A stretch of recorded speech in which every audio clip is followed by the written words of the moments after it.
So I've been working on my house project for quite a while, and it's getting towards the end of it being complete, hopefully. All I really have left to do is to paint this, the living room right here white and do the trim, and then refinish this wood floor. And I'm probably gonna have I'm not sure if I want to do it. Well, I kind of want to do it, but I just want to get it done. So since I just want to get it done, I'm probably just gonna have a company do it.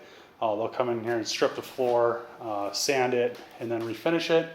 And after that's done, my house, well, it's already up for sale, but it would be really ready to sell. So I need to have the fireplace looked at too. This mantle I bought a while ago. I haven't mounted it, but all I have to do is nail it to the wall. There's like a windstorm when we went up to Texas, and it kind of like messed up my fireplace or something. I don't know. It's leaking now. I'm gonna have the insurance come look at it so that I'll just have somebody fix that too, because I'm kind of tired of just like working on this. I just want it done. And here's the office. I have my 3D printer and stuff, but mostly the house is pretty much empty. So I just have to paint the trim on the bottom, have this floor refinished. Well, all the wood floors in the house are going to be refinished. So yeah, and then the kitchen is right there. It's nice and clean. So pretty much I just got done cleaning everything. It was really dusty from all the work I was doing on it. And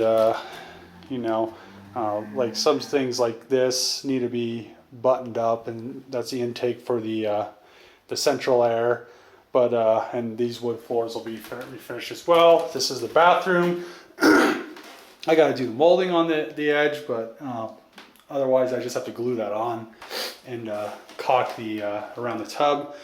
So I just did that, which was what I was doing last week.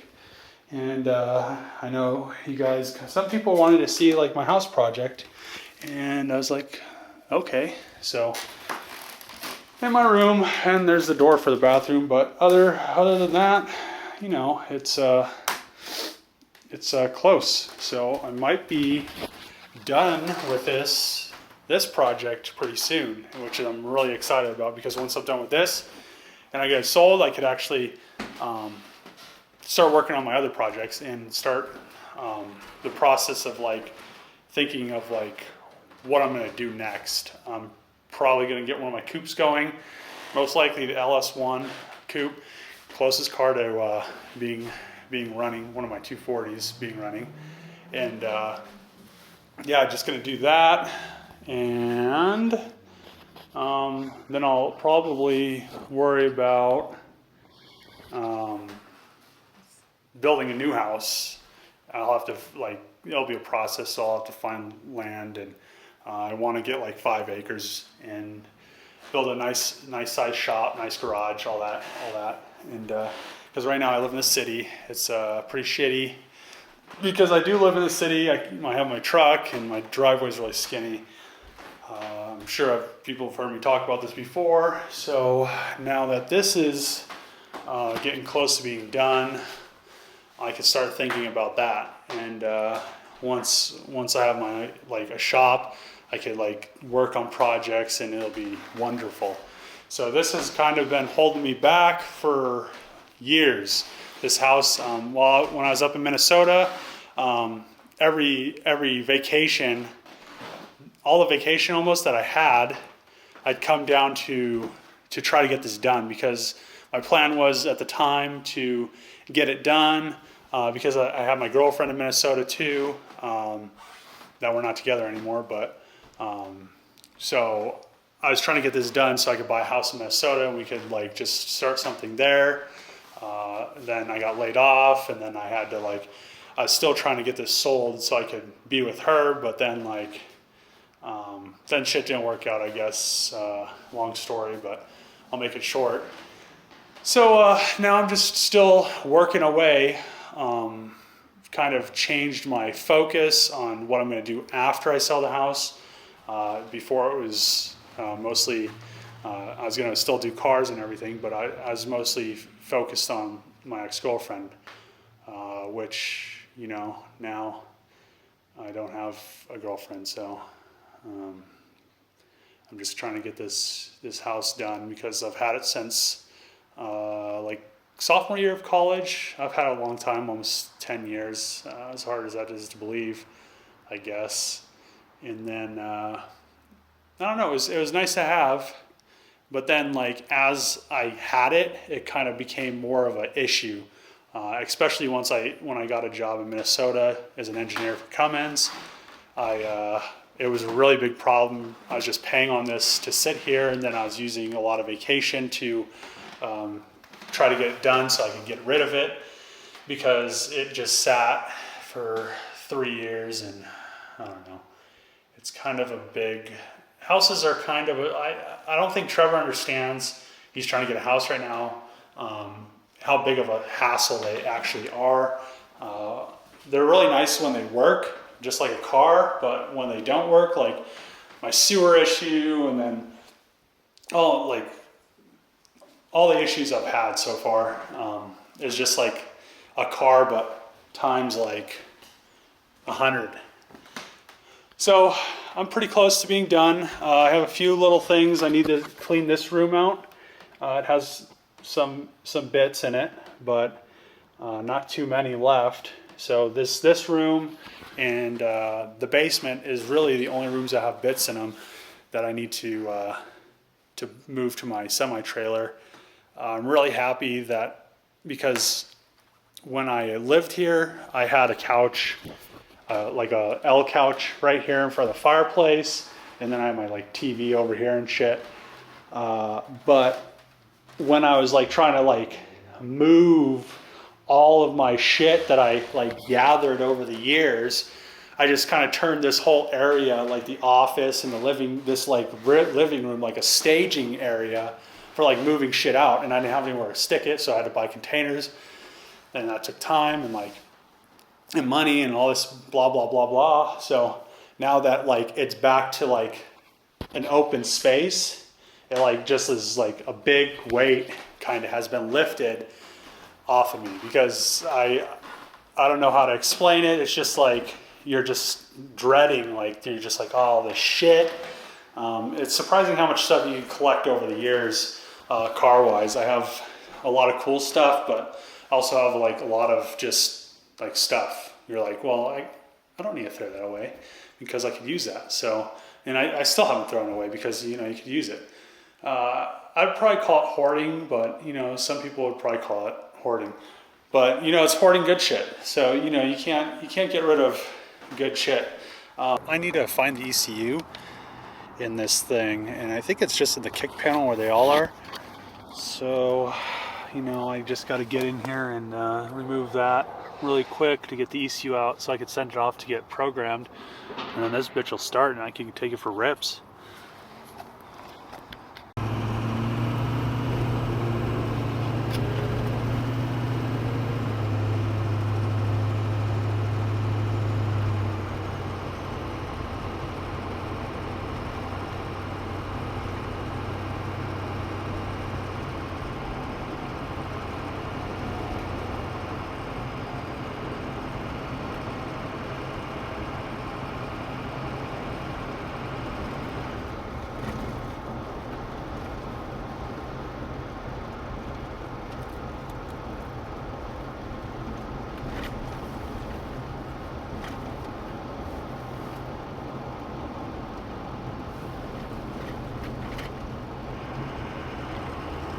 Alright, so yesterday I got the ECU out of the G35, and I'm trying to contact, I guess, Z Fever, because they removed it's the NAT system, the like security bullshit that's on there.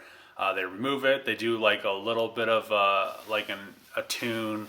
One thing I'm worried about is that place is actually enthalpy, and they blow fucking engines up. So I'm gonna call them. I think it's like $400 to have them do it. So get that security code off of there, be able to have the G35 run. I'm gonna build a bash bar, build some radiator mount brackets, probably just use like a SR-K8 radiator I have laying around with electric fans. And there's an event coming up in like 3 to 4 weeks. It's like a 3-day, and I'm gonna rip that thing around because, you know, a cheap drift car. I'll probably strip everything out of it, like all the interior and shit, because it doesn't have a tile or anything, so I don't have to worry about like any of that. But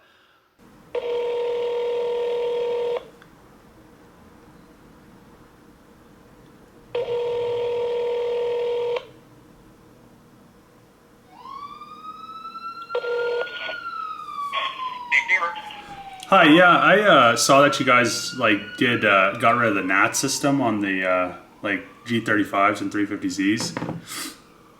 Yeah. What does that cost? And you just want the nats removed off an ECU, or you want a wire harness redone? What do you want to do? I just need the that immobilizer crap taken off of it because I'm swapping it into 240 and it just has a security crap on it, so it won't start. 450. 450. And what address do I send the ECU to? Just this 4715 North Clark Avenue? That is correct.